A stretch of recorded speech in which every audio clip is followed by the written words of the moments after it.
사도행전 16장 16, 17절입니다. 어느 날 우리가 기도하는 곳으로 가다가 귀신 들려 점을 치는 여종 한 사람을 만났는데 그는 점을 쳐서 주인들에게 큰 돈벌이를 해주는 여자였다. 이 여자가 바울과 우리를 따라오면서 큰 소리로 이 사람들은 지극히 높으신 하나님의 종들인데 여러분에게 구원의 길을 전하고 있다 하고 외쳤다. 아멘. 마케도니아 지방 빌립보에서 루디아의 집에서 머물면서 사역을 했던 바울과 실라에게 있었던 일입니다. 16절에 어느 날 우리가 기도하는 곳으로 가다가 라고 했습니다. 바울 일행의 중요한 일과가 기도였습니다. 오늘 우리의 일과는 어떻습니까? 어디를 가서 무슨 일을 하려고 하다가 생긴 일로 인해서 어려움을 당하지는 않습니까? 무엇을 하러 어디로 가느냐가 중요합니다. 고속도로에서 속도 위반을 해서 사진이 찍혀 나왔습니다. 늦은 시간에 같이 있어서는 안 될 사람과 함께 차를 타고 갔다는 사실이 다 드러났습니다. 속도 위반이 문제가 아니었습니다. 불륜이 드러나고 말았습니다. 그래서 사람 얼굴은 막대기로 가려서 보이지 않게 합니다. 불륜 단속은 안 하겠다는 겁니다. 우리가 생활 속에서 행하는 일들이 하나님께서 보시기에 아름다운 일들이어야 합니다. 기도하는 것, 성경 공부하는 것, 예수님을 믿는 자들이 모이는 것, 전도하는 것은 좋은 일들입니다. 하나님께서 기뻐하시는 일입니다. 우리는 하나님께서 기뻐하시는 일로 바빠야 합니다. 오늘의 나의 일정은 하나님께서 기뻐하시는 일로 가득 차 있습니까? 하나님만을 생각하고 있습니까? 드론 조종사는 게임을 많이 한 사람이 잘 한다고 합니다. 드론 조종을 하기 위해서 게임도 하는 것이 좋습니다. 세상에서 맡은 일도 잘 감당해야 합니다. 그래야 하나님께 영광을 돌리게 됩니다. 그리스도인으로서 해야 할 일들도 잘 감당해야 합니다. 매일 하나님께 나아가 기도해야 합니다. 하나님과 교통해야 합니다. 하나님의 일을 해야 합니다. 16절에 귀신 들려 점을 치는 여종 한 사람을 만났는데 그는 점을 쳐서 주인들에게 큰 돈벌이를 해주는 여자였다고 했습니다. 귀신에 들려서 점을 쳤습니다. 오늘날도 귀신의 힘으로 점을 칩니다. 이것은 배워서 치는 것이 아닙니다.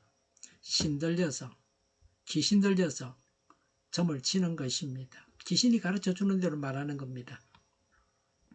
귀신의 초인적인 힘으로 점을 치는 것입니다. 그런데 귀신도 한계가 있습니다. 하나님과 귀신은 그 힘이 다릅니다. 무당들은 귀신에 대한 체험이 분명합니다. 그래서 하나님을 믿기 쉽습니다.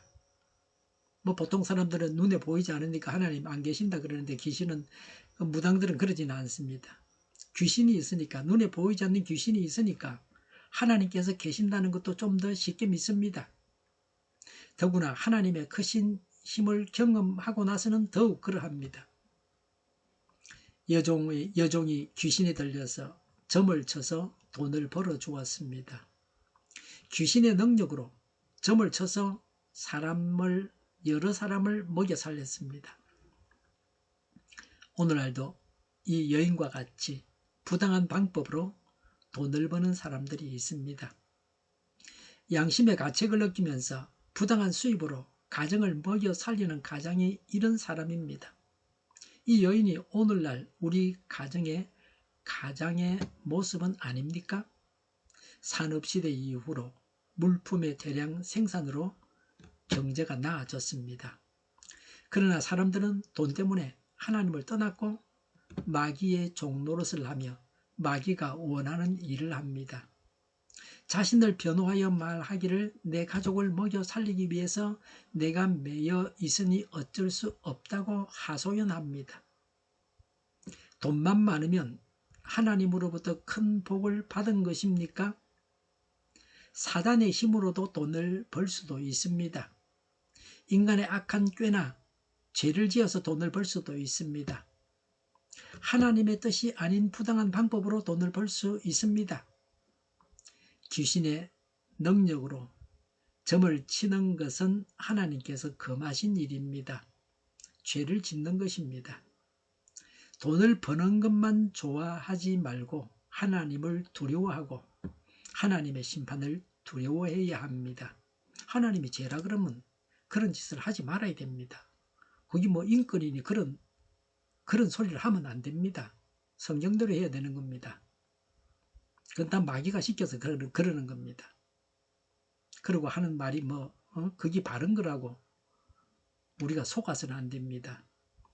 이 여종은 귀신에게도 매이고 사람 주인에게도 매여 있습니다. 이중으로 매여 있는 불쌍한 자였습니다.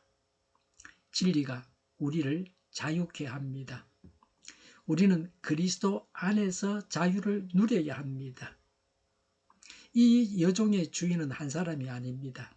여럿이었습니다. 주인이라고 하지 않고 주인들이라고 했습니다.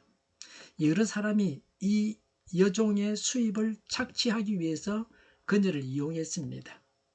오늘날로 말하면 주식회사 정도 되는 것 같습니다. 주주들이 많았습니다. 여러 사람이 그녀를 이용해서 돈을 벌었습니다. 돈을 버는 것도 일을 해서 정당하게 돈을 벌어야 됩니다. 남의 영혼을 지옥에 보내고 귀신에게 사로잡히게 하고서 이런 일로 돈벌이를 해서는 안 됩니다. 남의 딸들을 가늠하게 하고 돈을 법니다. 음식점을 하면서 또 음식을 만들면서 남의 건강을 해치면서 돈을 법니다. 건강에 나쁜 화학 첨가물을 넣어서 맛있게 만들어서 많이 사 먹게 합니다. 맛만 있고 사람을 죽이는 음식입니다. 시중에 판매하는 가공 음식은 거의 99%가 먹어서는 안 되는 맛만 있는 것들입니다. 다 끊어야 됩니다. 부당하게 불이하게 재판을 하고 돈을 법니다. 돈만 많이 주면 어떤 죄인도 변호해서 재판에서 유리한 판결을 받아내어 줍니다. 양심도 없는 변호인도 있습니다. 어떤 무당은 당신 집안에 재앙이 있다고 하면서 구슬하자 그렇게 말해가지고 수억을 가지고 있는 자를 거지로 만들었습니다. 그렇게 당한 사람은 배우기는 많이 배웠다고 합니다. 사람이 지식이 많아도 마귀에게는 상대가 안 됩니다. 마귀가 하나님의 상대가 안 되듯이 사람은 마귀한테는 안 됩니다. 악인이나 사단에게 매여서 종이 되어서는 안 됩니다. 하나님의 종한테 마귀는 함부로 못합니다. 17절에 이 여자가 바울과 우리를 따라오면서 큰 소리로 이 사람들은 지극히 높으신 하나님의 종들인데 여러분에게 구원의 길을 전하고 있다 하고 외쳤다 그랬습니다. 귀신의 말은 맞습니다. 바울 일행은 지극히 높으신 하나님의 종입니다. 자기 일을 하는 사람이 아니라 하나님의 일을 하는 자들입니다. 그리고 구원의 길을 전하고 있습니다. 귀신의 말이 하나도 틀린 것이 아닙니다. 귀신은 진리를 알고 있는 자입니다. 귀신은 하나님을 알고 있습니다. 단지 귀신은 믿고 하나님을 믿지 않고 하나님을 따르지 않을 뿐입니다. 알기는 아는데 믿지도 않고 따르지도 않습니다. 우리의 믿음이 단지 알기만 하고 순종하지 않는다면 귀신의 믿음입니다. 그런 믿음은 아무것도 아닙니다. 그런 믿음은 천국 가게 하지 못합니다. 이 구절을 가지고 다음에 더 말씀을 드리겠습니다. 마귀의 말이 다 맞는 건 아닙니다. 마귀는 맞는 말을 해도 하나님을 대적하는 자들입니다. 마귀는 교묘한 자들입니다. 하나님의 일들을 파악하고 알고 있어서 자신들이 대단한 자들인 것처럼 행동하고 있습니다. 이후로 이어지는 일들을 통해서 마귀에게 속한 자들이 하는 일들을 보게 됩니다. 기도해야 합니다. 마귀가 일하고 있다는 것을 알고 대처해야 합니다. 기도하겠습니다. 기도하기를 원합니다. 저희의 기도를 주장하시고 인도하시옵소서. 마귀를 분별해서 물리치게 하옵소서. 저희를 불쌍히 여겨주옵소서. 저희를 악에서 구하옵소서. 하나님의 뜻이 이 땅에서도 이루어지게 하옵소서. 저희의 간구에 응답하여 주옵소서. 기도하기를 쉬지 않게 하옵소서. 저희의 필요를 채워주시옵소서. 오늘도 차고 넘치는 복된 삶을 살게 하여 주시옵소서. 감사와 찬양을 주님께 돌려드리며 예수님의 이름으로 기도하옵나이다. 아멘.